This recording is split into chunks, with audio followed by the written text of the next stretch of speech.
میں بولتا ہوں کہ اس دیش کا مسلمان اپنے حق کے لیے لڑتا ہے اور اسے لڑنا بھی چاہیے.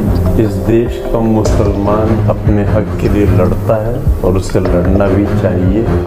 آپ ایک بھی اگر آیت جانتے ہیں اسلام کے بارے میں، آپ کا فرض ہے کہ وہ دوسرے لوگ جو لوگ نہیں جانتے ان تک پہنچائے.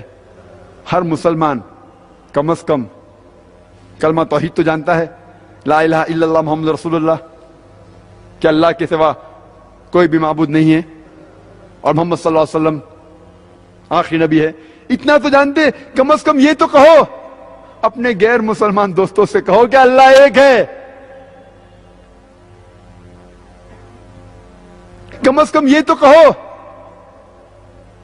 مجھے کس نے ایک آرٹیکل بھیجا سنڈے میل میں سے، جس میں کہا گیا تھا کہ کرسچن مشنری اب کشمیر پہ حملہ کر رہے ہیں اور وہ کہہ رہے ہیں کہ ہم نے کم از کم کشمیر میں 10,000 مسلمانوں کو عیسائی بنایا، کرسچن بنایا.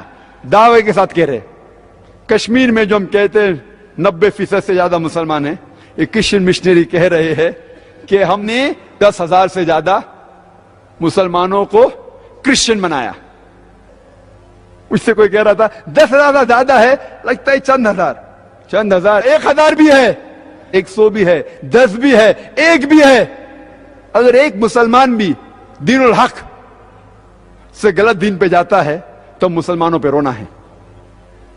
ہم ہمارا منہ بھی نہیں کھولتے. یہ کرسچن مشنری کہتے ہیں کہ ان نے سینکڑوں سال پاکستان کے اوپر حکومت کی، لیکن پارٹیشن کے بعد جتنے مسلمان لوگوں کو ان نے عیسائی بنایا، مسلمانوں کو کرسچن بنایا، جتنے لوگ کو ان نے 50 سال میں انڈیپینڈنس کے بعد، پاکستان وجود ہونے کے بعد جتنے مسلمانوں کو ان نے کرسچن بنایا، وہ سینکڑوں سال جب حکومت کی اتنے نہیں بنایا. بنگلہ دیش میں سینکڑوں سال برٹش نے حکومت کی، لیکن ابھی یہ 50 سال میں جتنے مسلمان کو کرسچن بنایا اتنے انہیں سینکڑوں سال میں نہیں بنائے. ان کا دعویٰ ہے کہ انڈونیشیا جو سب سے پہلا نمبر ملک ہے سارے دنیا میں جس میں سب سے زیادہ مسلمان ہیں، نمبر 2 پہ آتا ہے ہندوستان. 200 ملین 200 ملین 20 کروڑ کے اوپر مسلمان ہیں. وہ کہتے ہیں کہ ہم نے لاکھوں انڈونیشین مسلمانوں کو کرسچن بنایا. وہ ہمارے گھر میں گھس کے ہمیں عیسائیت کی دعوت دے رہے اور ہم منہ بھی نہیں کھول سکتے. منہ کھولنے کی بات دور رہی. لوگ مجھ سے آ کے کہتے ہیں ذاکر بھائی آپ کرسچن لوگ کے پیچھے کیوں پڑے، آپ کرسچن لوگ کو کیوں پریشان کر رہے. میں پریشان کیا کر رہا ہوں، میں ان کو ہدایت دے رہا ہوں. خود تو کام نہیں کرتے.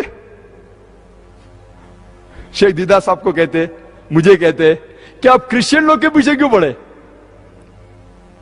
ہمارا فرض ہے کہ ہم غیر مسلمانوں کو اسلام کی دعوت دیں. محمد صلی اللہ علیہ وسلم نے کہا بلغوا انی ولو آیا. اگر ایک بھی آیت آپ جانتے آپ پیش کیجئے. آپ اگر ٹھہریں گے جب تک آپ عالم بنیں گے وقت کبھی بھی نہیں آئے گا. ایک چیز آپ کو پتا ہے اسے پیش کیجئے. کم از کم اتنا تو کہیے کہ اللہ ایک ہے. وہ آپ سے پوچھیں گے آپ کے پاس کیا ثبوت ہے کہ اللہ ایک ہے. آپ کو جواب نہیں پتا تو گھر پہ آ کے ہوم ورک کیجئے. آج age of science and technology, computer ہے، ویڈیو کیسٹ ہے، آڈیو کیسٹ ہے، کتاب ہے، جواب موجود ہے. آپ کو ڈھونڈنے کی ضرورت نہیں. آپ پڑھیے. میں نے ایک لیکچر دیا ہے it's the Quran God's word, جس میں سائنٹیفکلی پروف کیا ہوں ایگزسٹنس آف اللہ سبحانہ و تعالیٰ. اللہ سبحانہ و تعالیٰ کا وجود سائنس کے ذریعے میں ثابت کیا. آپ دیکھیے، یاد کیجئے، جا کے غیر مسلمان سے کہو یہ جواب ہے. ابھی آپ ایک جواب کے ماہر ہیں، مالک ہے، پھر کہو آپ محمد صلی اللہ علیہ وسلم میں کیوں نہیں مانتے. وہ پوچھیں گے کیوں ماننا چاہیے. آپ کے پاس جواب نہیں تو گھر پہ آ کے ہوم ورک کیجئے. میں نے ایک تقریر کی ہے محمد صلی اللہ علیہ وسلم دیگر مذاہب میں. محمد صلی اللہ علیہ وسلم کا ذکر صرف قرآن مجید میں نہیں ہے، بائبل میں ہے، ویدا میں ہے، پراناس کے اندر ہے، دھما پڈا کے اندر، بدھ اسکرپچرز میں، اویستا میں ہے، پارسی اسکرپچرز میں. سارے دیگر مذاہب جو میجر ریلیجنز ہے اس کے اندر محمد صلی اللہ علیہ وسلم کا ذکر ہے. کیسٹ دیکھیے، یاد کریے، ان سے جا کے کہیے. ابھی آپ دو جواب کے مالک ہیں. اس طریقے سے آپ دعوت تو شروع کیجئے. جیسا شروع کریں گے اللہ سبحانہ و تعالیٰ آپ کے راہ کھول دیں گے. ہم مسلمانوں کو کم از کم شروع تو کرنا چاہیے. کئی مسلمان مجھ سے آ کے کہتے ذاکر بھائی ہم پہلے مسلمانوں کو پکا مسلمان بنائیں گے, اس کے بعد غیر مسلمان کو دعوت دیں گے. میں ان سے کہتا ہوں اگر آپ کہتے ہیں کہ ہم مسلمان کو پکا مسلمان بنائیں گے اس کے بعد غیر مسلمان کو دعوت دیں گے, وہ وقت کبھی بھی نہیں آئے گا.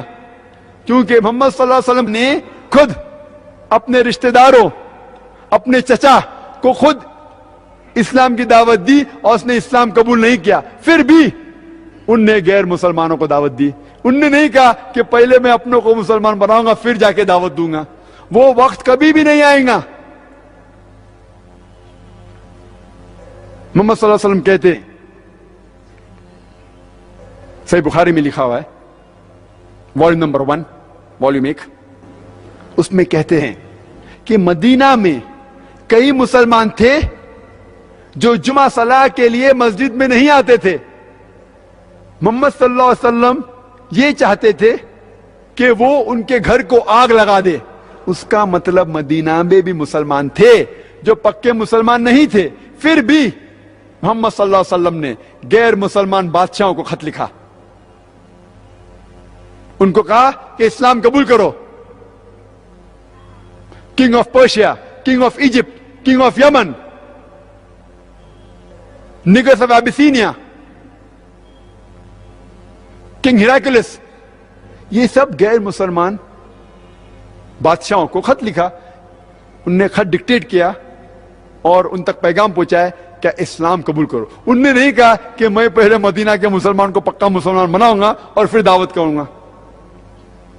اور حجۃ الوداع میں محمد صلی اللہ علیہ وسلم کہتے ہیں لگ بھگ 1,10,000 صحابہ تھے.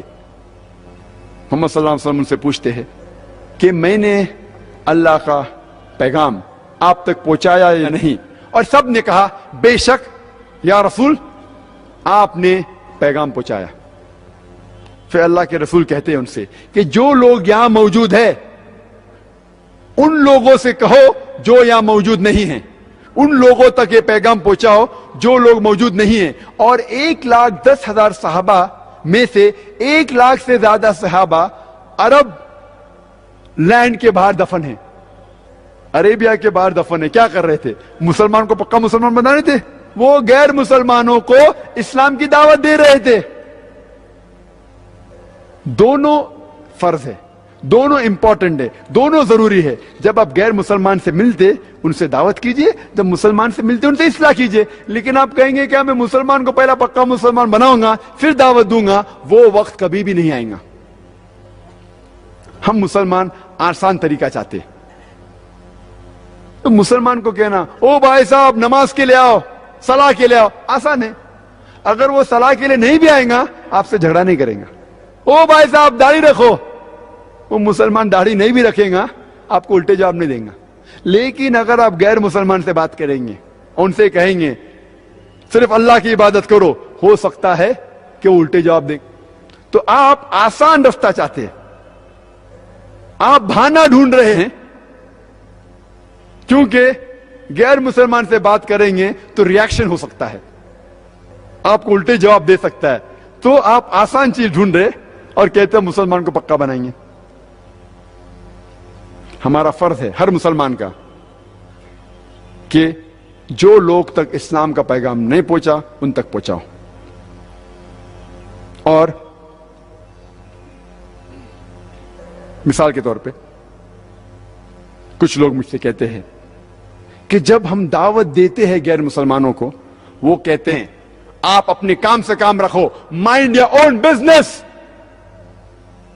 دین is a sensitive issue, religion is a sensitive issue.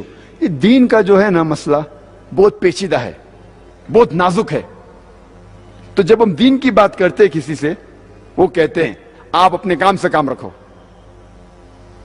مثال کے طور پہ اگر آپ اپنے فیملی کے ساتھ کوئی ہل اسٹیشن جاتے ہیں اور جب آپ اپنی اہلیہ اپنی بیوی سے بات کر رہے ہیں آپ کا چھوٹا بیٹا احمد 4 سال کا آپ کے نظروں سے دور ہو جاتا ہے, اور جب آپ بات کر رہے آپ کا بیٹا بہت دور پہاڑی کے کنارے پہنچ جاتا ہے. آپ دیکھ سکتے ہو پہاڑی کے کنارے جا رہا ہے. جب آپ کو پتا چلتا ہے کہ میرا بیٹا احمد 4 سال کا اتنا دور گیا, گر جائے گا, آپ چلانا چاہتے ہیں احمد سنبھالو آپ گر جائیں گے, آپ کی آواز نہیں پہنچ رہی. وہاں پہاڑی کے کنارے پہ ایک ضعیف انسان ہاتھ میں ہاتھ باندھے ہوئے نظارے کا لطف لے رہا ہے, نظارے کا لطف لے رہا ہے, سینری کو انجوائے کر رہا ہے. آپ چلانا چاہتے او بھائی صاحب میرے بیٹے کو بچاؤ, آپ کی آواز نہیں پہنچ رہی. وہ ضعیف انسان آپ کے بیٹے کو دیکھ رہا ہے کہ وہ پہاڑی کے کنارے نزدیک پہنچ رہا ہے. وہ ضعیف انسان آپ کے بیٹے کو دیکھتا ہے, مسکراتا ہے اور پھر سے نظارے کا لطف لے رہا ہے. کچھ دیر بعد آپ کا بیٹا اس کے نزدیک سے گزرتا ہے اور پہاڑی سے گر پڑتا ہے. میں آپ سے سوال پوچھ رہا ہوں کہ آپ وہ ضعیف انسان کو دوشی ٹھہرائیں گے کہ نہیں کہ وہ آپ کے بچے کو آسانی سے بچا سکتا تھا؟ آپ دوشی ٹھہرائیں گے کہ نہیں؟ ٹھہرائیں گے. لیکن وہ آپ سے کہیں گا میں میرے کام سے کام رکھ رہا تھا, I was minding my own business. اور وہ صحیح کہہ رہا ہے, وہ اپنے کام سے کام ہی رکھ رہا تھا. اس نے آپ کے بیٹے کو دھکا نہیں مارا, مارا کیا؟ نہیں مارا. اس نے آپ کے بیٹے سے کہا کہ چھلانگ لگاؤ, نہیں کہا. تو وہ اپنے کام سے کام رکھ رہا تھا. پھر آپ ان کو کیوں دوشی ٹھہراتے؟ پھر بھی آپ کہیں گے کہ اللہ سبحانہ و تعالیٰ نے اس ضعیف انسان کو حکمت دی, وزڈم دیا ہے.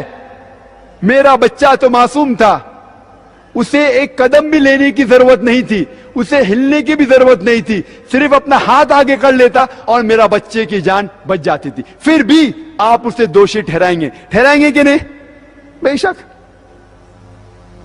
اسی طریقے سے یہ مشرک لوگ آخرت کے دن پہ ہم مسلمانوں کو دوشی ٹھہرائیں گے. جب اللہ سبحانہ و تعالیٰ نے ہمیں ہدایت دی, ہم نے انہیں کیوں نہیں کہا؟ یہ مشرک لوگ آخرت کے دن پہ ہمیں دوشی ٹھہرائیں گے کہ جب اللہ سبحانہ و تعالیٰ نے یہ مسلمانوں کو ہدایت دی تھی, ان نے ہمیں کیوں نہیں کہا کہ ہم غلط ہیں؟ اگر آپ کا پڑوسی مشرک ہے, آپ نے اسے دعوت نہیں دی اسلام کی, اور وہ مشرک جیسا مر جاتا ہے, آخرت کے دن پہ اللہ سبحانہ و تعالیٰ مشرک سے پوچھیں گے آپ نے اسلام کیوں نہیں قبول کی؟ تو وہ کہیں گا کہ یا اللہ باری تعالیٰ کس نے مجھے دعوت نہیں دی. اللہ تعالیٰ کہیں گا وہ اس کی ذمہ داری تھی کہ وہ حق جانے, اسے جہنم میں ڈالیں گا.